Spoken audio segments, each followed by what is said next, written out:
Good morning, good afternoon, good evening, regardless of where you are in the world. It's a beautiful day for us to learn about spirituality. And thank you for joining us in our Spiritist Talk series of this Saturday. Again, this series is promoted by the United States Spiritist Federation. And we have our presentations every Saturday morning at 11 a.m. Eastern Time. We're very pleased to have Joaquim Eleuterio. Nice to meet you, sir. Thank you very much for presenting us such an interesting lecture. Thank you very Today, much for the invitation. excellent. And the Great. theme will be honor thy father and mother. A very important topic. It is a timeless topic. Absolutely. That, that's correct, sir.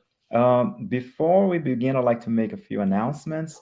We have a new podcast like series. It's Psychology and Spirituality, and it's a bridge to a better life, and it's based on the works by Joanna De Angelis. There is a new episode every Friday. They are released at 7 p.m. Eastern.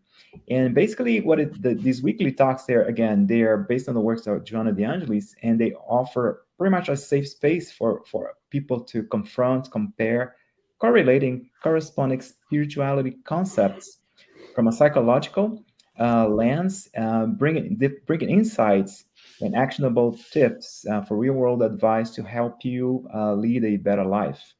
So please subscribe to the United States British Federation YouTube channel so you can get notifications of new episodes. In September, the United States Spiritist Federation will be hosting the 17th U.S. Symposium on September 30th. It's going to be in Portland, Oregon this year, and it will focus on spiritual path to mental balance. It's going to be a full day program, and that will include talks, panels, Q&A sessions, a youth panel, and kids and youth activities. So make sure you save that date. And also, there is if on the screen you see there is a QR code. So if you want to help the U.S. Spiritist Federation produce publications and promote Spiritism to everyone, so make sure you scan the code on the screen for a donation.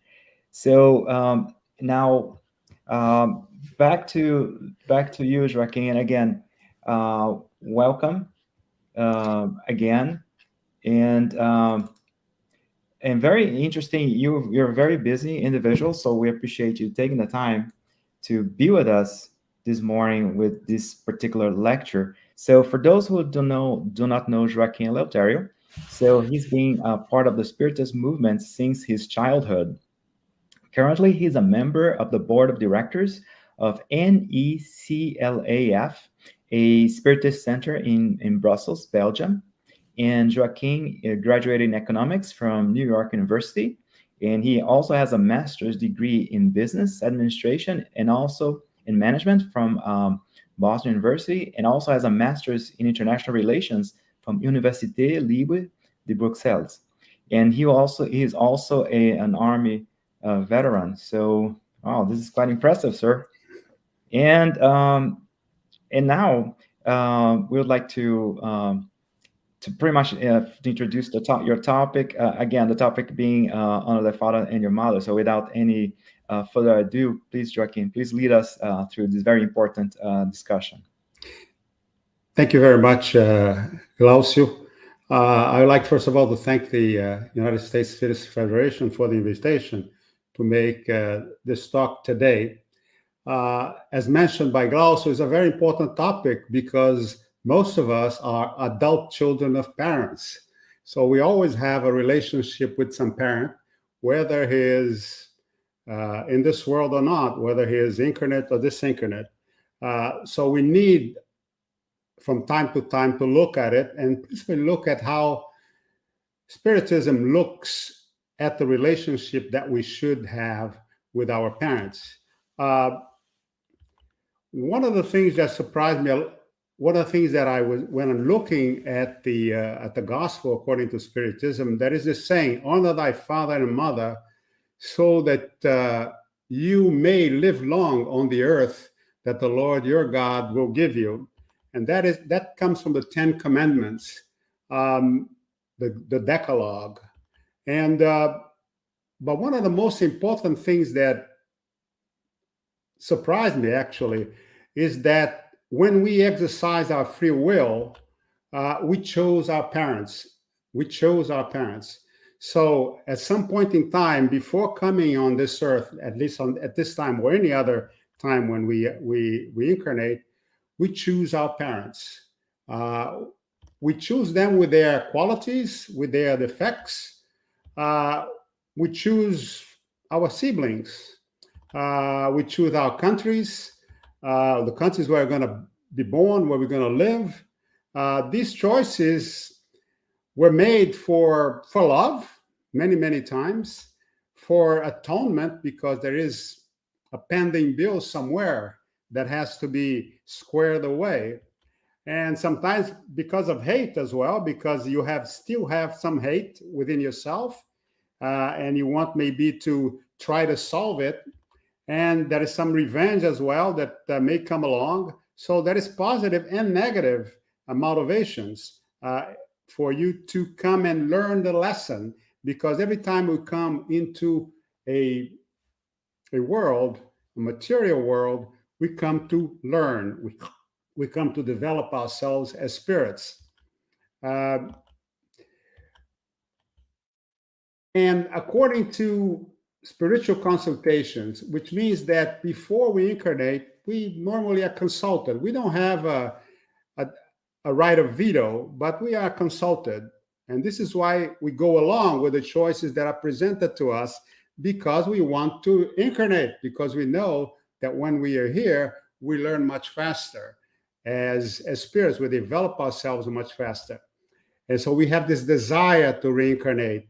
And also we take into account past incarnations, we're going to have with these parents, these proposed parents, past conflicts we may have with them, past resolutions, problems that are still pending, problems that have been resolved. Also, the families in which we have lived,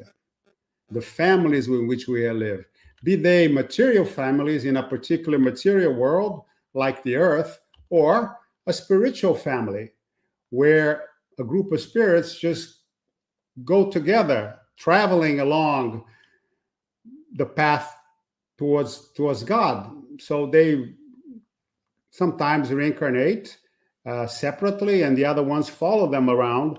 And this is one of the things that may decide why you need to reincarnate and where you're going to reincarnate. So we went along with the choice of our parents. And this is very important to take into account, because if we have a problem with our parents, if we have had a problem with our parents, then, okay, take this into account, that you are also part of the decision. You were accepted. You accepted them as proposed to you. As I said again, with all their qualities and all of their defects. But also what is important to remember is that because we have picked them, it doesn't mean that you go along with all of their decisions. They have their own program. They have their own missions and tasks that they have to follow. And you just try to be there to try to solve whatever problems you had with them. And it's very important sometimes to understand also the role, because sometimes, you're coming into a family to solve their problem and not they're solving yours. So you're coming in as the person who are going to move those two human beings towards a better situation, a better level of spirituality, for example. So we should accept our choices. If we have made the choice, because we have participated in the choice, we should accept those choices. We should respect the commitments that we made before we came into this world. We should not hide from them. We should not hide from them. Because also what is very important to remember is that we do not know who we were in previous incarnations. We may have been very nice people, but maybe we're also very bad people. Maybe we committed some very, very bad things. And it's important then to know that you don't know why, once you're incarnate, you don't know why you were there. And what you have done, as I said, you could have done some tremendous things, but also some very bad things. One of the important things sometimes is when a child is born, it arrives already with a spiritual state. And this spiritual state is a condition by which takes into account the previous life of this child, the temperament, the level of development, spiritual development.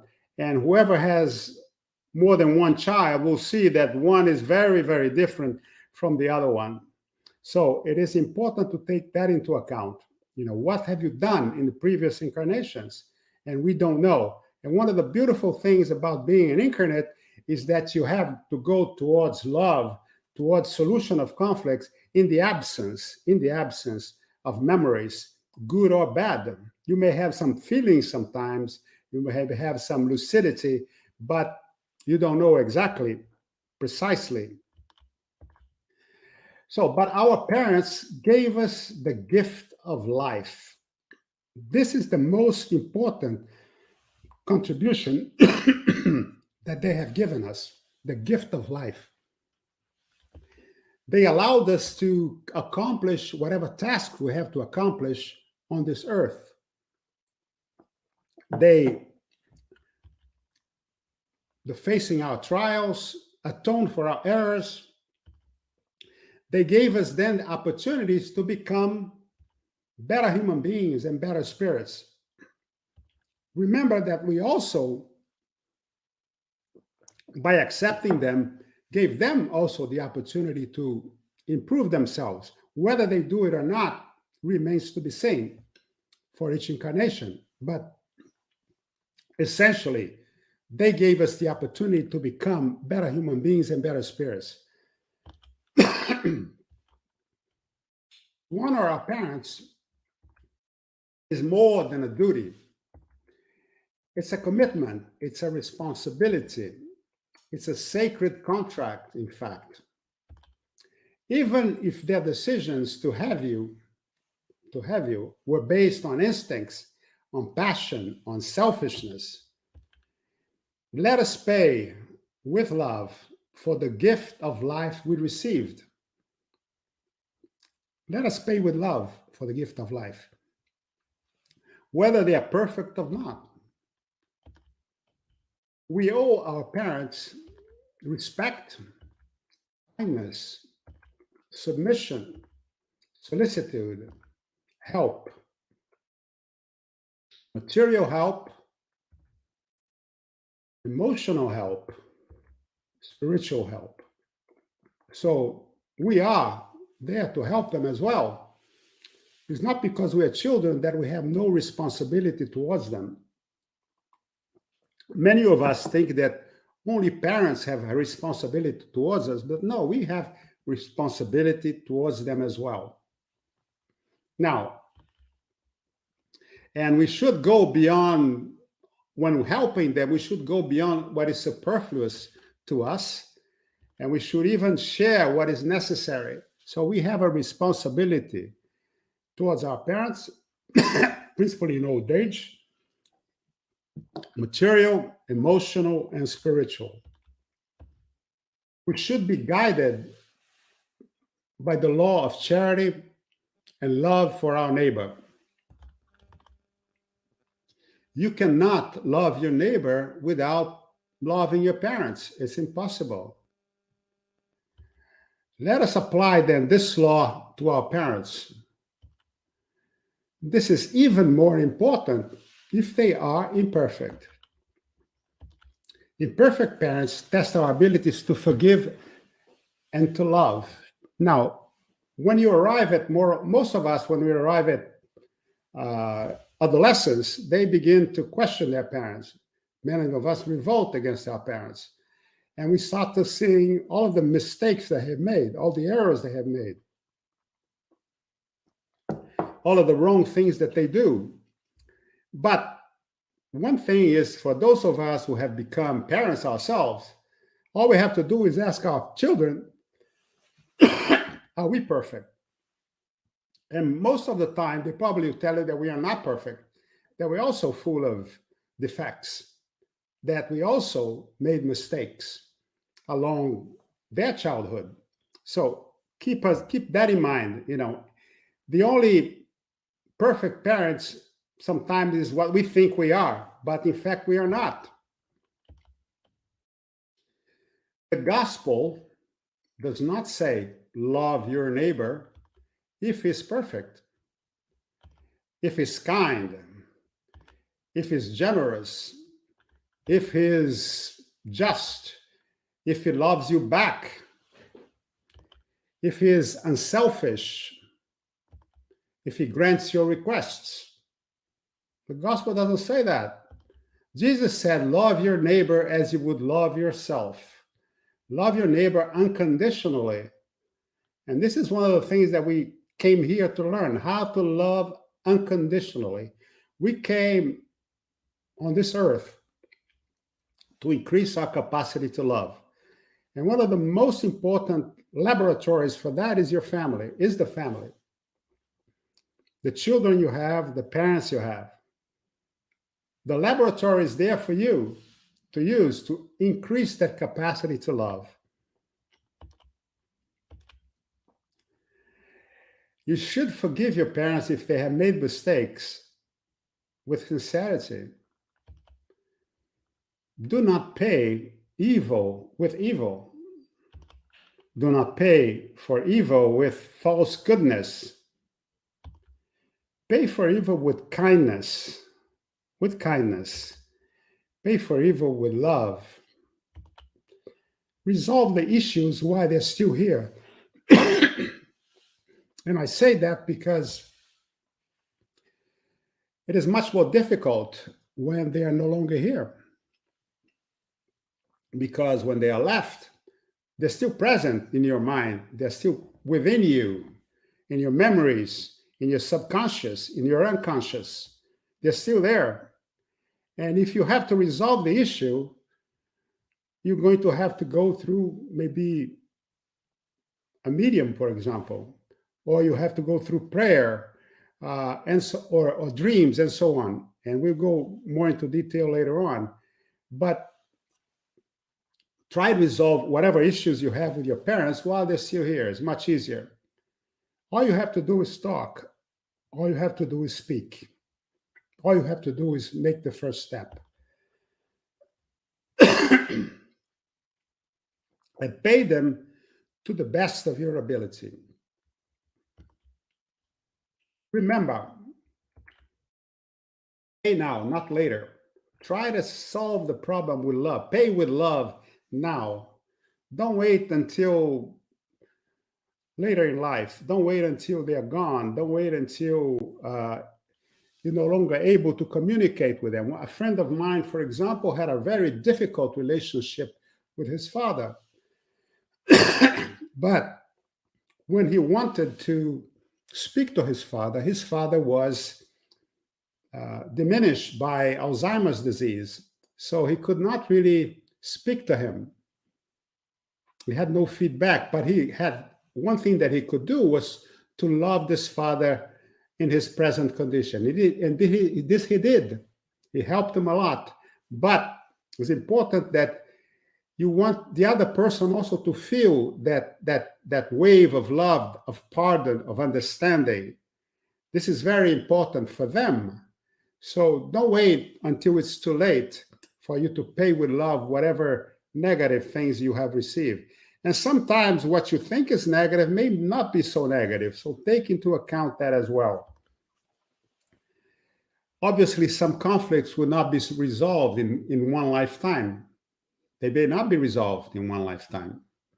Maybe they will be resolved in the next opportunity, either in the spiritual world or in another incarnation. But try to resolve the conflict as best as you can, because if you don't resolve the conflict, then it's transferred to the spiritual world or it's transferred to another lesson in another incarnation.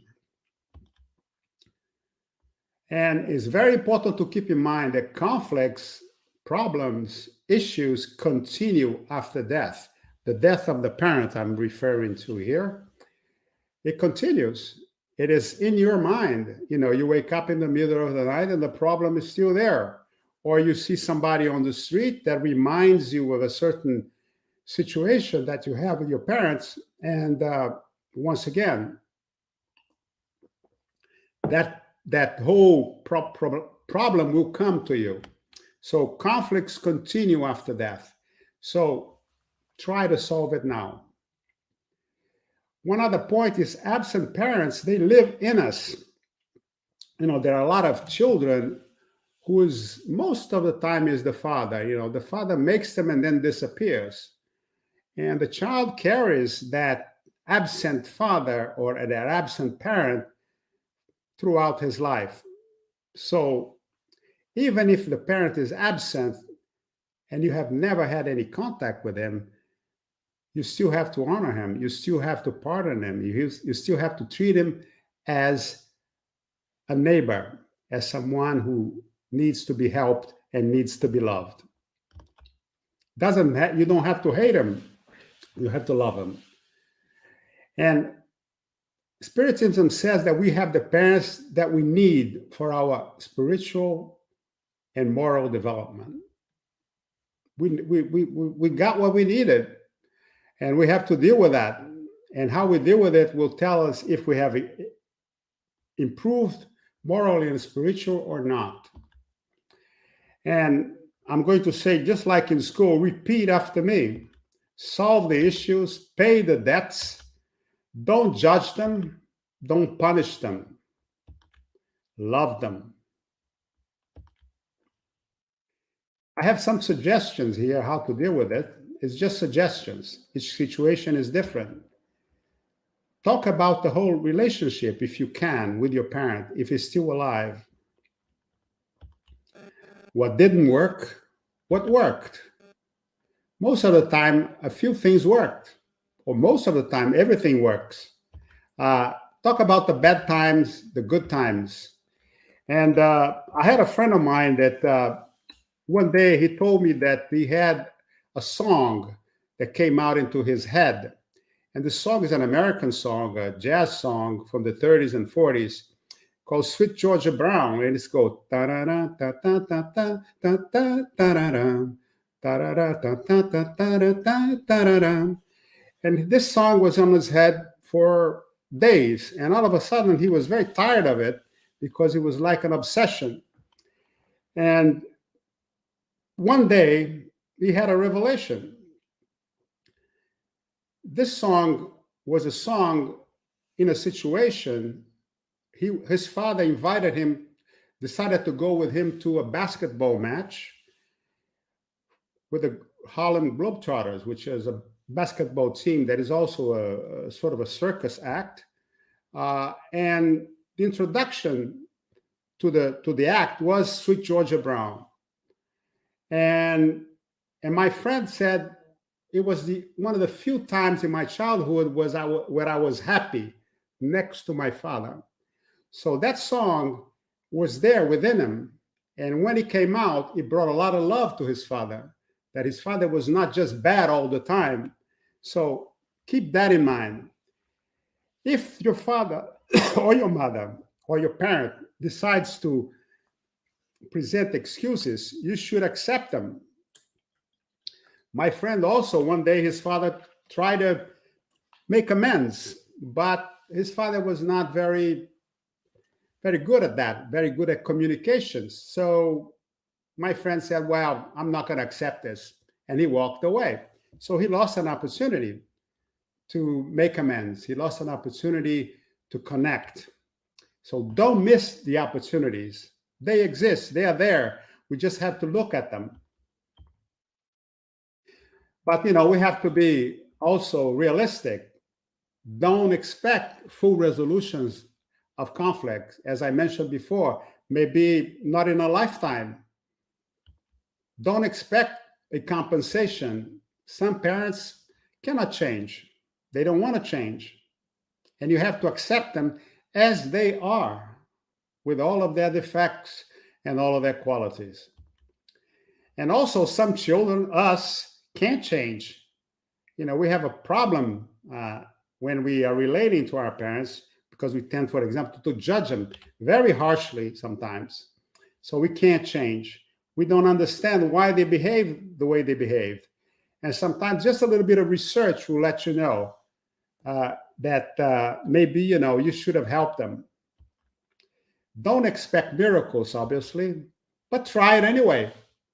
All you have to do is, you have nothing to lose but your pride.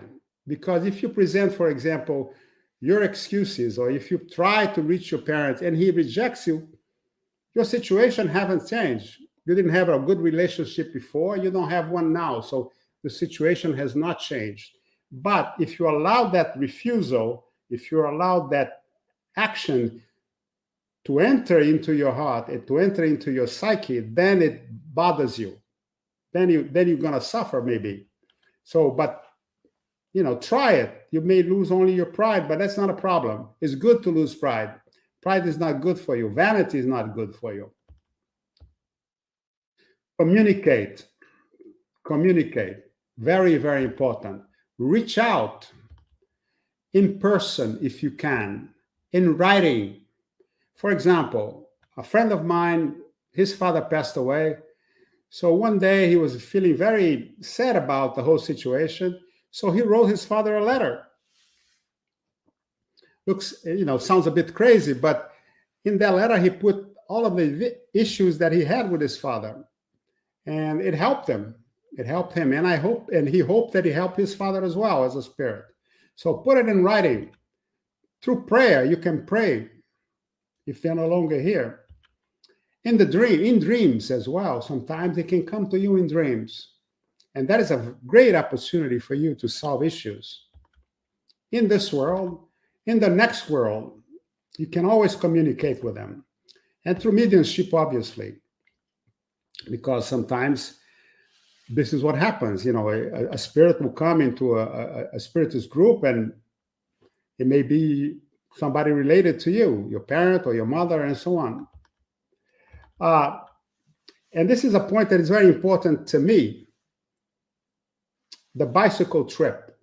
I had a dream once, maybe 15 years ago, where I was on a bicycle and bicycling through an unknown country. And I looked behind me, and there was my father behind me, also on a bicycle.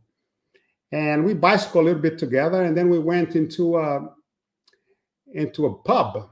And my father was a teetotaler. He never drank anything. But we went in, and there was a very English pub, and we sat on a table, and there was a bartender. The bartender was just there looking with some kind of emissary or something. He was there. And we talked for maybe a few minutes, several minutes, 1 hour, I don't know, in the dream. We talked a lot. And all of a sudden I said, Dad, I have to go. And we left together on a bicycle. He was on his bicycle, and me on my bicycle. And we went a few more meters. And then he said, my son, I have to go that way. And I said, oh, Dad, I have to go straight ahead. And that was it. I said, goodbye, Dad. And he, goodbye. And that was the way I pardoned my father. I did it in a dream. And after that, I had no issues with him anymore. None whatsoever. And all of the things that were bothering me up to that point magically disappeared in that dream. So a dream can help you as well. Seize the chances to heal wounds.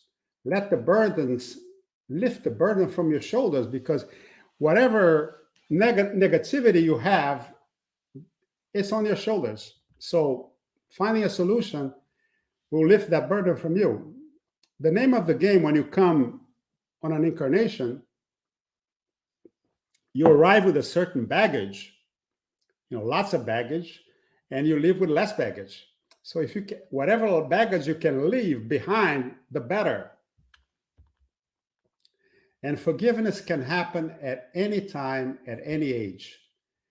But forgiveness happens on God's time, in this incarnation, in future incarnations.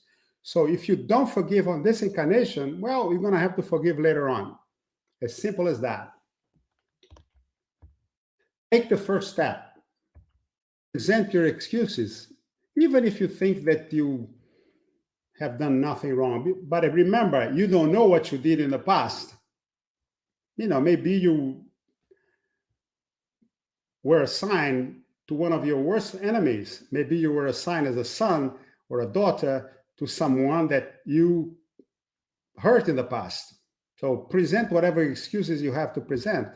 Be humble, be patient, analyze the conflicts. Sorry. Look at mitigating factors. Sometimes you have to know the history of your parents, what happened to them, how they were brought up, what kind of childhood they had. For example, my father was in the army all of his life. He fought in the revolution, the constitutional revolution of 1932 in Brazil, but he also fought in World War II in northern Italy in winter, in a very tough battle in the mountains. So you have tropical people fighting in the winter in northern Italy. So extremely difficult situation. So it explained a lot of the things, that this man was. Ask questions without anger.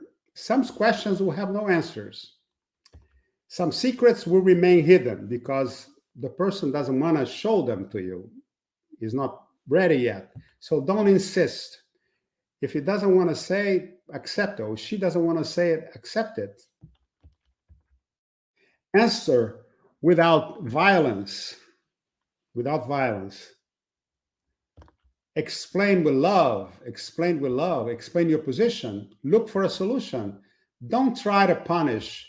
Don't try to get a revenge.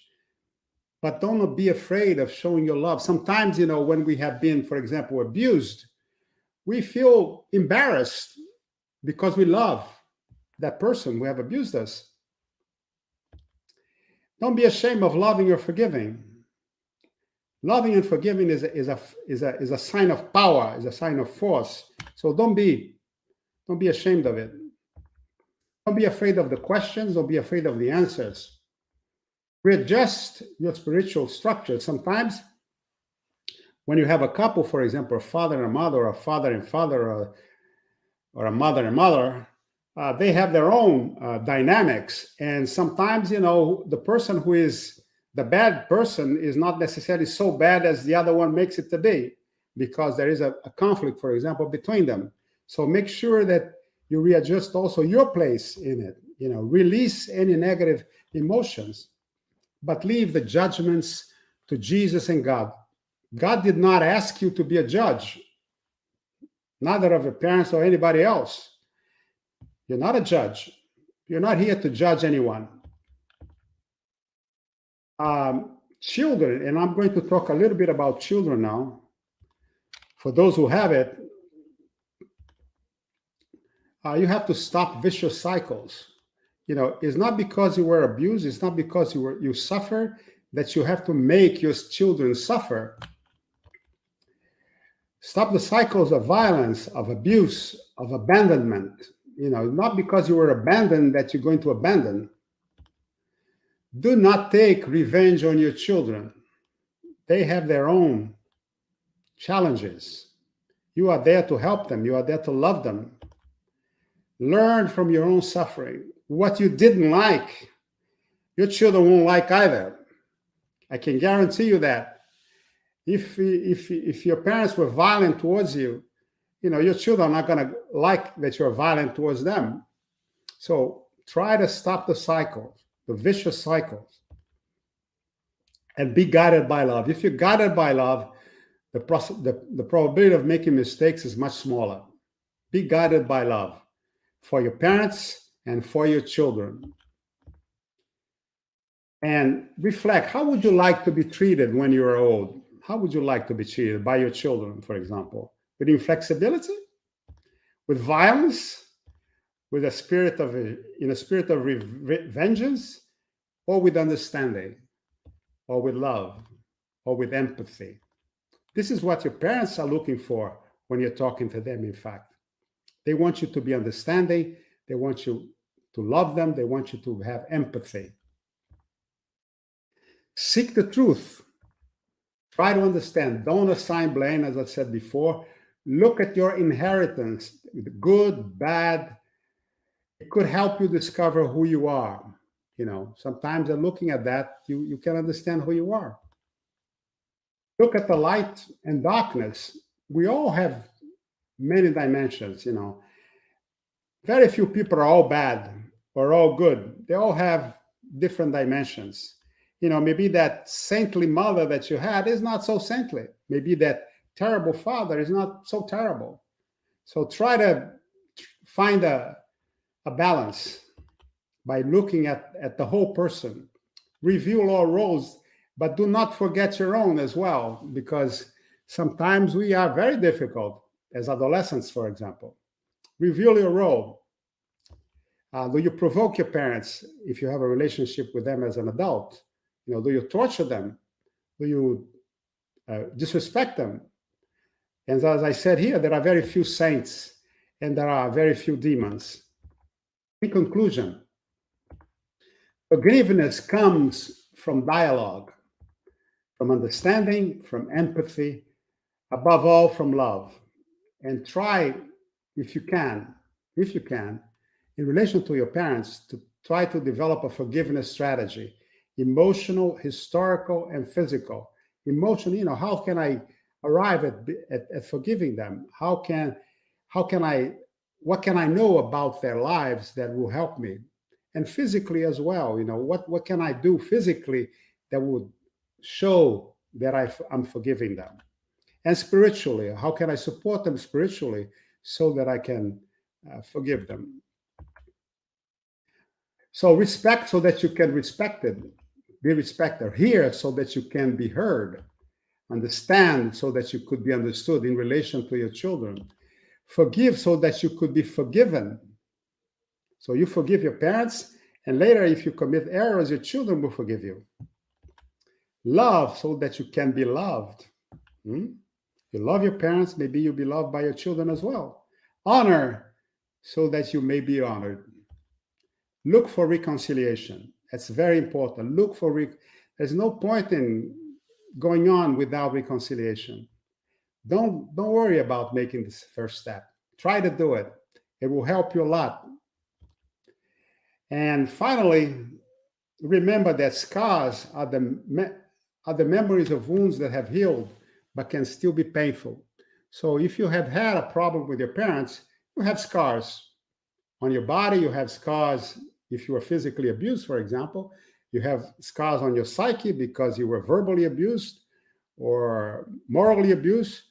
Your perispirit may be scarred, and sometimes it is painful, but we have to learn how to live with it. We have to go beyond that and go towards light, go towards love, and go towards the light. And this is what I have to do. And I pay here tribute to my mother and father very quickly. And I was very happy to have them. And I always thank them every day for the opportunity they gave me. I'd like to leave you only with a few questions or themes that if you like to consider. Does forgiveness justify or prove past acts? Are you a perfect child or parent? Did you make the same mistakes as your parents when in relation to your children? Can we forget what was done to us by our parents? Do your parents have to accept you before you accept them? Or forgive you before you forgive them? So these are the issues that I had, the presentation that I had, and I thank very much for the opportunity to be here. And back to Glaucio. Joaquim, thank you very much. It was very insightful. I was, as you were going through your lecture, I was thinking about my parents and my role as a parent as well. So I appreciate it. Do you want us to go over your questions so you can comment on your own questions, or are those questions? No, you can. I just put it there so that people, if they want to be inspired by them, they can put whatever questions they want. If there are no questions, then I can speak about those. I really like those questions. Would it be okay for you to spend sure. months? Because I really like those questions. They're very insightful. Okay. Can you put them up somewhere there so I can look at them again? They're coming right back. Okay, I got it here. I got it. Okay. Okay. So the first one, about does forgiveness justify or approve of past acts? Yes. Well, it does not, in my view. It does not. Absolutely not. It doesn't mean it. Sometimes when you study a person's history, what they have done, you learn certain things. You learn about some mitigating factors, but it explains but does not justify. So if you forgive, it doesn't justify what they did. They made a mistake, and the mistake remains a mistake. But as Jesus did with Mary Magdalene, you can condemn the mistake, but you can still love the person that made the mistake. So this is what I'm saying here. It doesn't justify, it doesn't approve what happened, but you can still love the person, you can still forgive them. And one of the most important things that sometimes we are caught in is that when something bad was done to us by a parent, we still want to love them. We still want to love them. We still like to, some of us are still looking for approval, looking for that love. And it's very important then to realize that whatever they did is their responsibility. They did it, but you are just forgiving them for that and loving them, even though they made mistakes, even though they were imperfect. That was quite interesting. And the next question here for reflection: are you a perfect child or parent? Well, well, as I tried to mention before, the only perfect parent, normally only parents think they're perfect, and children also sometimes they think they're perfect. Principally in adolescence, they think that everything they do is correct, but it's not necessarily so. And sometimes, you can be, for example, the source of a lot of conflicts for your parents. You can be the source of a lot of hurt for your parents. I have had in my consultations within the Spiritist movement, I have spoken with people that have had a very adversarial relationship with their children, where the child would be very violent towards them, and so on and so forth. Now, that is the dynamic that exists within a situation where you have to come to a solution, whatever issue existed between these two spirits, through love. So perfection doesn't exist. Perfection exists only when we get near to God. So the idea here is most people, and perfection here, I think, can do no wrong. Well, we did a lot of wrong things when we were children, and we probably make plenty of mistakes as parents. But the name of the game as a parent is to make mistakes, but not make too many, so that you can salvage the relationship. Mistakes everybody can make. Oh, interesting. And the next question that you posed for us for food for thought, right? Did you make the same mistakes as your parents? Yeah, sometimes we inherit their mistakes, for sure. For example, I know a guy who was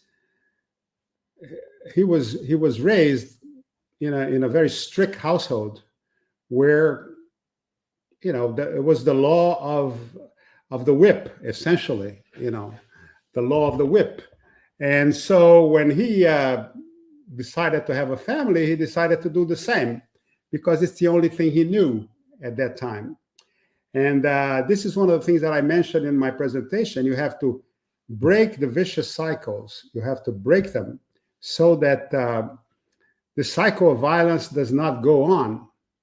The cycle of mistakes does not go on. So you have the privilege and you have the opportunity to break the cycle, and you should break the cycle. So if you think that your parents made mistakes, don't make the mistakes that they have made. But some people, for example, do it all the time. Because sometimes also when they suffer some trauma, they put that trauma within their unconscious, for example. And one day, for some reason, the unconscious comes alive, and the child is there, so he's going to be acting it out on the child. So make sure that you don't commit the same mistakes if you can. And I guess along the same lines, right? Can we forget what was done to us? Well, I'm one of those who thinks that you cannot forget anything that has been done to you. You cannot do it. You can put it in a drawer and close the drawer with with a key. You can put it in your unconscious, but it's going to stay there doing you some harm, in fact. So you cannot forget. You cannot forget. I've seen situations where people, you had 3 or 4 people, they saw the same scene, and the person who suffered the trauma didn't remember the trauma, but the other witnesses remember the trauma. They remember the trauma, but the person forgot about it. So we don't forget. We put it somewhere. Sometimes on the conscious memory or in the unconscious memory. If it is in the unconscious memory, it's going to come out somehow by anger, for example, by lack of patience, by violence, by whatever. But I don't believe you can forget. What you can do is go beyond it and try to go beyond that, and then go towards love, go towards a resolution of whatever problem you have had. And sometimes you have to liberate from your unconscious the negative feelings that are there. You have to do that so that they come to your conscious mind, and then you can deal with them. How interesting. And the last but not least, right? Do your parents have to accept you before you accept them? No. You have to accept them as they are, your parents. The idea that they gave you the gift of life and you have a duty of honor is there all the time. As I said, the relationships are complicated, and I may, and it may not apply to, obviously doesn't apply to everyone, but you have to have an open mind, accept them as they are, not like you would like them to be. Accept them as they are and deal with them as they are, with their qualities and with their defects, and try to live with that. Try, obviously, to, if you can, to, by dialogue, by love, to influence the way they behave or the way they perceive the world. But it's very important that you accept them as they are. And sometimes parents will not accept you. They would not accept certain things, certain characteristics that you have, certain choices that you have made in your life. Maybe a wife that you have chosen, or a profession that you have chosen. One friend of mine said that in her family, you were either an engineer, a doctor, or a failure. There were no other choices. So this is something that you have to live with. And sometimes, you give it time, and sometimes the parent will learn and learn to accept the way you are. But live your life the way you should live, the way you feel like you should live, but communicate with your parents and try to find some common ground. Those questions were great. They're very insightful. Thank you for sharing those with the rest of us. The pleasure was mine. Questions? Yeah, thank you, sir. We have additional questions for you. Okay. Why does the Old Testament indicate that God would punish our transgressions up to our third generation? Well, first of all, I concentrate always on the Second Testament because the First Testament is a testament that was written essentially in a situation of a tribe that was wandering the desert looking for the promised land. And the God of that First Testament is a vengeful God. He turned people into stone and turned people into salt, and he brought the deluge and so on. So it's a different God. The God of Jesus is not like that. It's a forgiving God. So punish transgressions, this was within the context of that particular tribe. And the situation had to be presented that way because the intellectual level and the development level at that time needed strong language. But Jesus brought something completely different. So we don't say that it has to be to the third generation. Jesus never said that. The disciples never wrote that. So that is the First Testament. Okay, quite interesting. Thank you for sharing that. Should we honor and respect our parents even if they have a criminal history? Absolutely. You have, criminal history could mean a multitude of things. Again, you're not justifying whatever they committed, whatever mistakes they made. You're just loving the person. Hating them, refusing to talk to them will not help anybody. Now, as I said, Jesus stopped Mary Magdalene from being killed by lapidation, and he told her, you can go and sin no more. So love them, try to find a certain dialogue with them. You should honor them in the fact that they gave you life, absolutely. And sometimes, just because you're the son of a criminal or the daughter of a criminal doesn't mean that all your children are going to be criminals and so on and so forth. They may bring great things to the world. There are many examples of that. People who have had if you look, for example, if you're in the Americas, for example, if you grew up in South America, North America, if you go back, looking back on at your lineage, you'll find some people who did some very bad things, believe me. So no, honor them, respect them as parents or as people. I don't know, even some criminals can sometimes have good feelings with their families, but it depends on what it is. I saw, for example, a very interesting documentary about the children of Nazi war criminals, and they had a very difficult time dealing with particularly that. And it's a very important question, but as I said, treat them as your neighbor. Treat them as somebody who needs to be loved. If somebody that a parent or a father or a mother is a criminal,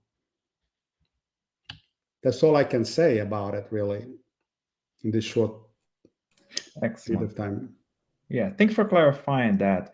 That was the last question for this morning. There are some comments here that several folks in our audience left. And one of them is about the beautiful photos of your parents. I agree. I really like the photos that you've shared with us. Thank you for sharing those. Yeah, far away to be perfect as mother when I was a child, but now I am able to see my shadow, trying not to project to others. Very interesting, very insightful Joaquim, thank you so very much for sharing You're that welcome. You're welcome. with us. Would you like to have any additional comments? Before we get that, though, just as a reminder, next weekend, next Saturday, the 2nd, due to the Labor Day long weekend, we will not have our series of talks. We will resume, though, on the 9th. So just let everybody know. And again, thanks for watching. However, Joaquim, do you have any final words? And Well, yeah, the final words that I like to say is that sometimes, the relationship with our parents will color all our lives. And sometimes we'll color to such an extent that will make it difficult for us to continue and to pass on the love that we need to pass on to our children. So let us try to resolve it as soon as we can. Let us absorb, let us be humble, let us understand that, we need to move forward. We need to grow as spirits, we need to grow as human beings, and we need to pass on to our children an inheritance of love to those around them, as our friends and our companions, an inheritance of love. And love starts at home. Love starts with our parents. Thank you very much for the opportunity today. And it's been a pleasure. And at this moment, would you be so kind to say the final prayer so we can close the lecture? Yes, I will do that. I will do that. I'll be honored to do it. So let us come down to earth. Breathe rhythmically, profoundly, trying to find a place of calm, a place of peace within ourselves, a temple where we can feel God's love, a temple where we can feel the vibrations of all the good sentiments that are circulating all over the universe: love, compassion, happiness, hope. Let us then think of all of those that are suffering in this world, all of those that need love and need hope. And let us send to them a little bit of ourselves, a little bit of love, a little bit of hope, a little bit of happiness. To those that are suffering from wars, those that are suffering from hunger, those that are suffering from being abandoned, those that are suffering from violence, those that are in hospital. So let us send all we have in terms of love, compassion. Let us also think of our spiritual brothers, those that are on the other side of the mirror. Let us send them love and hope. Let us send them understanding. Let us also thank our spiritual brothers that helped us today, that have inspired us, that have helped us, have protected us. Let us thank Jesus for the love that he left us, for the words that shine and indicate to us the path that we have to follow. And finally, let us raise our thoughts to our Creator, to the Almighty, to thank him for the privilege of incarnation, but principally for the privilege of eternal spiritual life. And then let us ask him to bless us and give us his permission to end our work today. Thank you very much.